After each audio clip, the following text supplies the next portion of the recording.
지금 하나님의 말씀을 활자로 읽었잖아요. 근데 그 활자가 실제로 그 하나님이 살아 움직이시는 걸 체험하는 좋은 기회인 거예요, 기도가. 뭐 가정에 어려운 일로 기도할 때도 있고요. 또 뭘 놓고 기도할 때도 있고, 기도할 때가 참 많잖아요. 어떤 때는 비가 안 와서 기도할 때도 있어요. 비를 달라고. 그렇죠? 그런데 비가 내렸어요. 근데 엄마는 뭐라 그런 줄 알아요? 어머, 비가 이제 오는구나. 근데 애들은 뭐라 그럴까요? 하나님이 우리 기도를 들으셨다. 얘가 진짜 믿음 있는 애라고요. 저는 아닌 거예요.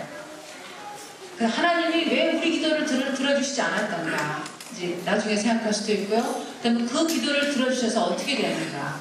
지금 하나님이 하나님 되심을 어떻게 나타내셨는가. 하나님이 그냥 성경 말씀에 있는 죽은 활자가 아니라 실제로 지금 21세기에도 일하신다는 것을 아이들한테 어떻게 가르쳐 주시겠어요? 말씀하신 그 하나님이 지금 여기서 일하시는 걸 보여줘야 되는데 바로 기도거든요. 왜 많은 2세대, 3세대 이 자녀들이 성경 말씀을 하나님 말씀이라고 믿지 못할까요? 하나님 이데올로기라고 왜 얘기할까요? 살아계신 하나님을 만난 경험이 없거든요. 그래서 같이 기도하는 건 굉장히 중요합니다.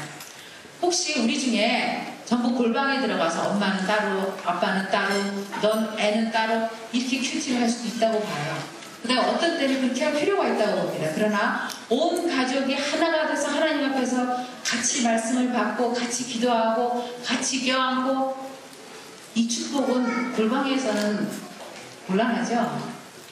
그래서 골방에 들어가야 될 때가 있지만 아이들한테 큐티집을 주고 했니? 체크하고 이러지 마세요. 같이 하시면 돼요. 나도 하기 힘든데 걔한테 했니? 체크. 이러시면 곤란해요. 그 다음에 또 하나는요. 이거는 훈련하고 별건데 아이들 야단칠 때 제발 성경 말씀 좀 대지 마세요. 애들 칭찬할 때는 성경 말씀 대셔도 돼요. 맨날 야단 맞을 때마다 그 다음에 때릴 때마다 사랑하는 자에게 매를 이런 거 하지 마세요. 왜냐하면 그게 옳은 거 알아요. 근데 우린 죄인이잖아요. 그러니까 듣기 싫은 거예요. 그러니까는 그렇게 하지 말아요. 그걸 좀 제가 부탁드릴게요. 왜냐하면 그래갖고 예수 안 믿는 애들 나들이 오거든요. 그게 쌓여가지고. 그러니까 매는 철저히 되시는 거예요. 왜냐면 그 말씀은 아버님께서 굉장히 순종하셔가지고. 근데 다른 말씀 있죠, 이쪽. 애를 왜 받아줘야 되고 안아줘야 되고 이건 안 하시는 거예요. 그럼 얘가 어떻게 사랑의 하나님을 믿을 수 있겠어요? 맨날 때리는 하나님. 이거밖에 모르죠. 그래서 성경을 애들하고 읽으실 때 성경 동화책을 따로 읽어줄 수도 있지만 성경이 맥이 있도록 그래서 원인과 결과와 그 역사 속에서 아이들이 삶을 배워갈 수 있도록 하는 것이 굉장히 중요해요. 그 다음에 얼마나 지혜롭게 하시고 창의성 있게 하시는지는 아마 각 가정에서 하나님께서 지혜를 주시기를 제가 기도합니다. 그 다음에 또 두 번째 훈련이 있어요. 매사에 분별하는 훈련이에요. 혹시 로마서 12장 2절 기억나세요? 너희는 뭐를 본받지 말라 그러죠? 이 세대를 본받지 말고 뭐를 새롭게 하라고요? 마음을 새롭게 하라고 그러죠. 그러면 뭘 할 수 있대요? 하나님의 뜻을 분별할 수 있대죠. 하나님의 뜻을 분별할 수 있대요.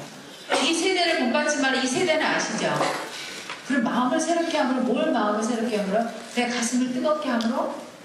그게 아니라 생각을 새롭게 해야 되는 거예요. 생각을 바꿔야 되거든요. 또 샬롬 메이슨 책의 번역 중에 마음이라고 되어 있을 때 읽으실 때요. 그 마음이라는 단어를 읽으실 때 이것이 생각인지 아니면 우리의 감성인지 조금 분별해서 읽으시면 좋겠어요. 왜냐하면 우리나라 마음이라는 말 속에 두 가지가 다 있잖아요. 근데 요즘 20세기, 21세기는 주로 감정으로 생각하는데 옛날에 우리 성경, 처음 성경을 번역할 때는 마음이라는 게 이성이라는 것도 같이 의미했대요. 그래서 이 생각을 새롭게 해야 되거든요. 그래야지 하나님의 뜻을 분별하는 거예요. 근데 이게 하루아침에 되는가요? 성령 받으니까 어느 날부터 다 길이 보이던가요? 어떤 사람은 저기 왜 배우자 고를 때 그렇게 하는 사람이 있네요. 근데 저는 그런 식으로 배우자 못 구했어요. 제 남편도 그런 식으로 저구했다 그러는 건 아닌 것 같아요. 이 분별력이 훈련이잖아요. 분별력이 하루에 안 돼요. 성령 충만했다 그래서 갑자기 1살짜리 애가 더하기 빼기 하지 않잖아요. 그렇죠? 그 단계가 있어요. 이게 훈련이 필요하고 더 배워야 돼요. 그런데 이거를 참 창피한 건 엄마, 아빠, 선생님도 아직 훈련이 안 된 거예요. 그래갖고 뭐가 새로 나오면 긴가? 민가? 나도 헷갈리는 거예요. 그러니 애한테 야단치려니 제가 자격이 부족해갖고 야단을 못 치겠어요. 그 다음에 저도 그 형편에 있을 때 걔보다 더 나을 것 같지도 않은 거예요. 근데 애들이 훨씬 낫죠. 그렇죠? 그래서 이 분별력을 갖는 훈련을 온 가족이 하는 거예요. 온 교실이 다 하는 거예요. 그래서 이럴 수도 있죠. 뭐 사례를 들어서 가정을 들어서 연구할 수도 있고, 그다음 어떤 상황이 됐을 때 우리가 선택을 잘못했으면 뭐가 잘못됐는지, 그 다음에 우리 다음에는 제대로 선택을 해보자라고 얘기를 할 수 있어요. 이거는 실패했기 때문에 땡 F학점, 잘하면 A학점 이게 아니라 우리 다 지금 8시 50분에는 A학점 받았다가 맞았다가 9시 반에는 잘못된 거 선택하잖아요. 그럴 수 있기 때문에 이거는 누구는 잘하고 누구는 못하고 이게 아니라 같이 격려하면서 또 쓰러지면 넘어져가면서 그 사람을 정죄하지 말고, 우리 애나 남편이나 아내나 선생님이나 할 것 없이 그 사람을 정죄하지 말고 같이 그래 우리 다 그런 존재 하지만 다시 해보자 이렇게 할 필요가 있어요. 제가 창피한 이야기를 하나 할게요. 저희 막내가 중학교를 들어갔는데 3월달에 급식비를 내라고 용지가 왔어요. 그러면 아이들이 나중에 급식이 맛이 없어서 안 먹어도 첫 달엔 다 먹어요. 입학하고. 근데 그때 급식비를 못 낸 학생이 저희 아들밖에 없었어요. 38,000원.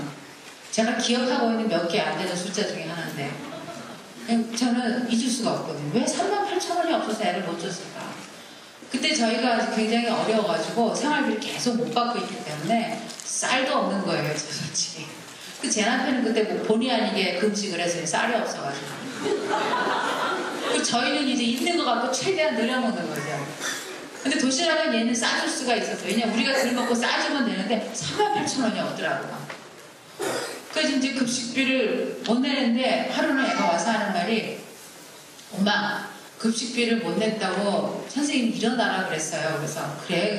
그랬더니 그래서 너 어떻게 했니? 했더니 선생님이 너 왜 급식비를 계속 잊어버리고 안 가져오냐고. 선생님 생각이 그렇잖아요. 그래서 제가 돈이 없어서 못 냅니다 이렇게 얘기하고 자기는 자랑스럽게 얘기하고 앉았대요. 왜냐하면 자기가 배우기는 돈 없는 건 죄가 아니잖아요. 근데 저는 그 얘기를 들으면서 굉장히 창피하더라고요. 그러니까 저는 자식한테 돈 없는 건 죄가 아니다, 창피한 게 아니다 해놓고 저는 창피한 거예요. 그래서 제가 물론 그렇다고 얘가 언제나 그런 게 아니라 어쩌다 자란 케이스 중에 하나예요. 그러니까 제가 다음 세대의 희망을 걸자. 비록 말은 그렇게 해도 내가 살지 못하는구나. 저는 정말 하나가 안 된 거예요. 믿는 것과 이 사는. 근데 걔는 오히려 아이들이 왜 그럴 때 있죠? 아이들이 그럴 때 많아요. 얼마나 기특하고 희망이 보이잖아요. 그렇죠? 진리를 가르쳤는데 걔는 그냥 사는 거예요. 그래서 그 다음 달에 양수발전소에서 주는 60만 원 장학금을 저희 아들이 받아와서 가게에 큰 보탬이 됐어요. 저는 이게 자랑하는 게 아니에요. 왜냐하면 그 어쩌다 자란 케이스 중에 하나라고 그랬잖아요. 그러니까 이렇게 분별을 얘가 잘한 거죠. 그런 거는 정말 칭찬해주고, 사실 그때 저는 속으로 수치스러웠는데 사실 저는 참 창피했는데 제가 잘못한 거잖아요. 그래서 그런 훈련을 가족이 다 같이 할 필요가 있고요. 학교에서 그러니까 정죄하지 말고 너 왜 그랬니? 이게 아니고요. 보면 나는 더 하는데. 그렇잖아요? 그래서 같이 그런 분별하는 훈련을 받는 것이 굉장히 도움이 된다고 생각해요. 왜냐하면 제가 나이 들어서 해보려니까 되게 힘들더라고요. 그 다음에 이미 나는 이 세대에 물들어가지고 요만한 거 하나 바꾸기도 그렇게 고통스럽더라고요. 저는 지금도 나가서 돈 없어서 못 냈으면 이 얘기하기 힘들 것 같아요. 저는 돈 내야 되는 건 그냥 안 가거든요. 왜냐면 그 소리 하기 싫어가지고. 근데 걔는 괜찮더라고요. 그래서 희망을 갖고, 그러나 우리가 같이 훈련을 해야 된다고 생각합니다. 그 다음에 마지막인데요. 기독교 세계관 공부는 삶이다.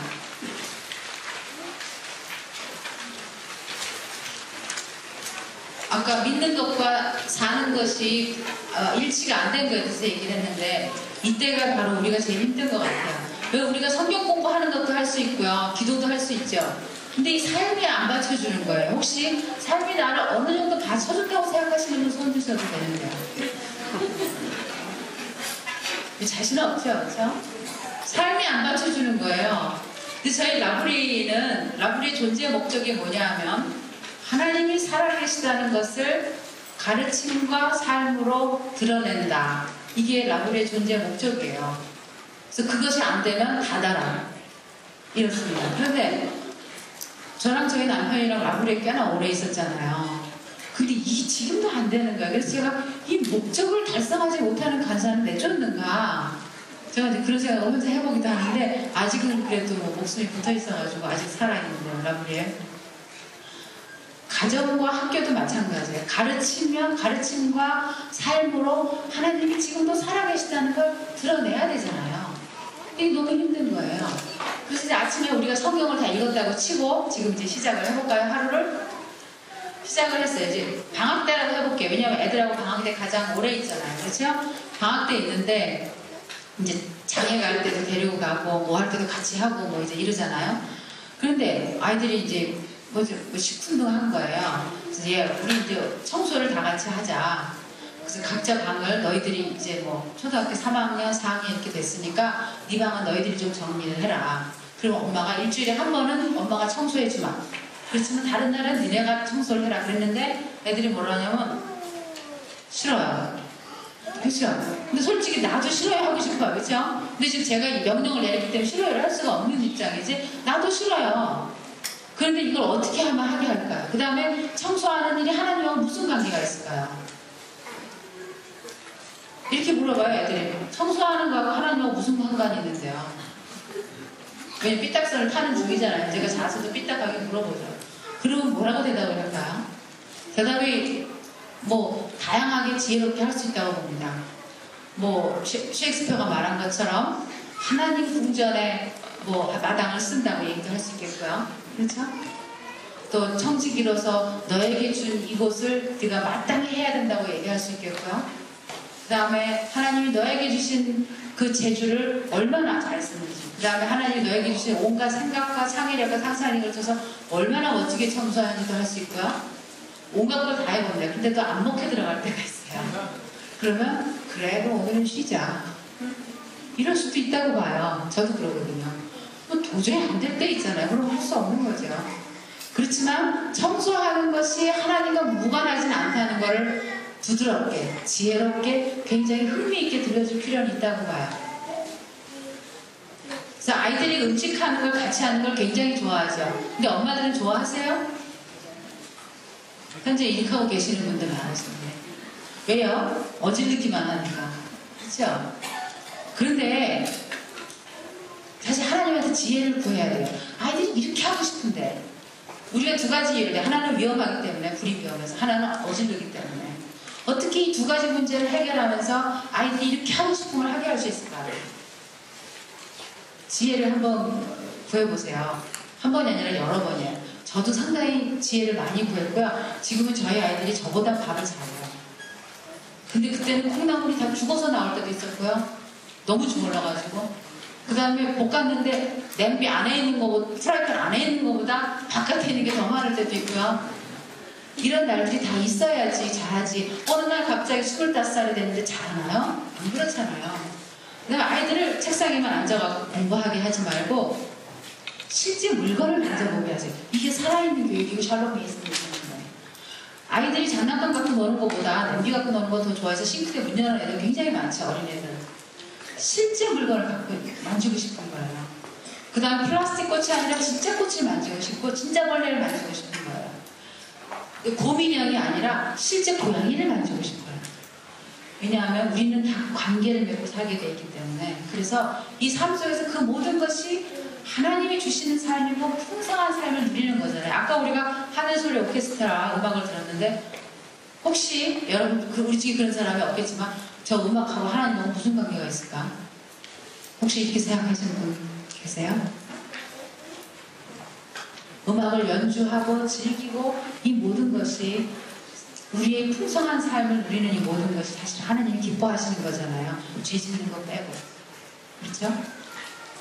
그래서 우리의 삶 속에서 우리가 읽는 책, 우리가 듣는 음악, 우리가 하는 청소, 우리가 하는 설거지, 밥하는 거, 그 다음에 아이들이 공부하는 거, 이 모든 것이 주인이 하나님이시며 죄 짓지 않는다면 거룩한 거예요. 학문에 대해서, 학문을 어떻게 할 것인가에 대해서는 내일 저녁 마지막 강의가 기다리고 있어요. 어떻게 성경과 이 공부를 연결시킬 것인가에 대해서는 제 강의 안에도 있지만 저는 그걸 빼고요. 왜냐하면 내일 저녁 강의이기 때문에 마지막 강의 들으시면 되고요. 학문뿐 아니라 일반 삶도 마찬가지예요. 그래서 예수 믿는 삶이 재미없는 삶이 아닌 거예요. 요즘 제가 저희 부부가 새로 배운 단어인데 찌질하다라는 단어를 누가 가르쳐줬어요. 그러니까 예수 믿는 게 이런 게 아닌 거예요. 예수 믿는 사람 집은 밤색, 검정색, 회색 이게 아닌 거예요. 예수 믿는 사람 집도 아름다움을 얼마든지 창출해낼 수 있어요. 그 다음에 돈이 없어서 못한다고요? 돈이 없으면요 창의력이 작아요. 돈이 없으면 상상력이 작아요. 없는 것 갖고 만들어내야 되잖아요. 그래서 핑계를 대고 싶을 때가 얼마나 많아요. 우리가 나는 왜 그렇게 할 수 없는지 그러고 싶어요. 그렇지만 이 삶을 풍성하게 누릴 수 있는데 어떤 돈, 시간, 어떤 것도 우리를 방해하지 못한다고 보고요. 그래서 가능한 한 완벽한 걸 추구하지 마시고 어느 집 모델처럼 하는 거 하지 마시고 우리 집에서 가능한 거. 근데 우리 집에서 불가능한 건 어쩔 수 없는 거예요. 제가 미안한 거는 아이들에게 그 흔한 악기, 미술 아무것도 가르쳐주지 못했다는 거예요. 그 굉장히 부러워요. 다른 집 애들 그런 거 하는 거 보면 저희 아이들한테 너무너무 미안해요. 그런데 저희 아이들이 저보다 또 잘한 것 같은데 그거 하나 또 괜찮은 게 있어요. 하나만. 아이들이 하는 말이 엄마 사람이 되는 걸 가르쳐 주셨잖아요. 저는 지금도 미안한데 사람이 되는 걸 가르쳐 주셨잖아요. 예, 다른 거 못 가르쳐도 그거는 가르쳐주면 되잖아요. 그렇죠? 그래서 왜 우리는 못할까? 이런 생각하지 마시고 하나님이 주신 것 가지고 최대한을 다해보시기 바랍니다. 예, 이게 제가 지금 기독교 세계관 공부의 최고 학교가 가정이요 조그만 공동체 학교라고 말씀드리는 이유고요. 그러면 뭐 때문에 우리가 기독교 세계관을 이렇게 열심히 해야 될까요? 뭐 때문에 이렇게 살아야 될까요? 우리가 아이들을 가르치는 그 목적은 뭐냐면 요즘같이 내가 하고 싶은 걸 하는 시대에 하나님이 말씀하신 것을 내가 내 의지를 가지고 하리라 이런 인간을 정말 만들어내기 위해서 우리가 뭐 아까 무슨 객관주의 무슨 주의 어려운 것도 배웠고요. 그렇죠? 그 다음에 다원주의 이야기도 나왔고요. 그 다음에 상대주의 이야기도 나왔습니다. 왜냐하면 그렇게 살지 않기 위해서 하나님이 말씀하신 걸 내가 이 세상은 그렇게 안 한다 할지라도 나는 그렇게 살리라 라고 결심하는 아이들을 만들기 위해서 우리보다 더 나은 다음 세대의 믿음의 세대를 만들기 위해서 사실 우리가 집에서 교육을 하든지 대안학교에 보내든지 일반 학교에 보내면서 집에서 가정교육을 잘 하려고 하든지 우리가 할 수 있는 한 최선을 다하는 거라고 생각을 합니다. 그래서 다 못한다 그래서 걱정하지 마시고요. 최선을 다하시면 하나님이 인도하시리라 생각해요. 왜냐하면 이 아이는 하나님의 아이이기 때문에. 비록 제가 지금 무거운 어깨를 쥐고 있죠. 홈스쿨링 하시는 분들은 특히 어깨가 굉장히 무거워요. 그렇죠? 근데 그럴 때 하나님을 생각하세요. 왜냐면 제가 옛날에 빠졌던 죄였거든요. 하나님이 이 아이를 책임지고 계시는데 내가 왜 모든 짐을 내 어깨에 다 지고 있는가. 선생님들도 마찬가지 책임감을 가지고 계시다고 생각합니다. 네, 저는 강의 여기까지 하겠고요. 질문 받겠습니다.